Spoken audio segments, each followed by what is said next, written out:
બનાસ માટે ગૌરવનો વિષય બનાસ ડેરી દ્વારા અને માનનીય શંકરભાઈના નેતૃત્વમાં જ્યારે વિચાર થયો કે બનાસ પોતે જ એક મેડિકલ કોલેજ બનાવશે અને જિલ્લાના તમામ લોકોના આરોગ્યની સુખ સુવિધાઓ સાચવવાના સંકલ્પ સાથે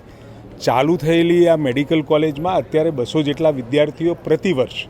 MBBSમાંથી ભણી અને પાસ થાય છે અને સાથે જમાનાની સાથે તાલમેલ મિલાવી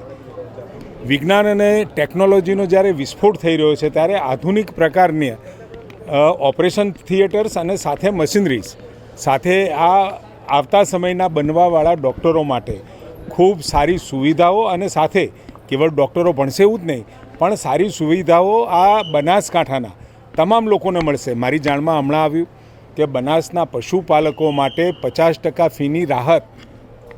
આ સંસ્થામાં મળી રહી છે. એટલે એક સંસ્થા પોતિકાપણાનો ભાવ આ બનાસ ડેરીએ અને આદરણીય શંકરભાઈએ ઊભો કર્યો છે. ખૂબ ધન્યવાદને પાત્ર છે. મને લાગે છે કે આવા પ્રકારનું મોડલ સહકારી સંસ્થા પોતે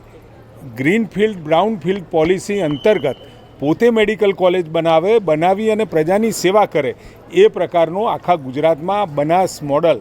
હું તો આને બનાસ મોડલ કહીશ, ખૂબ સારી રીતે લોકોની સેવા કરી રહ્યું છે.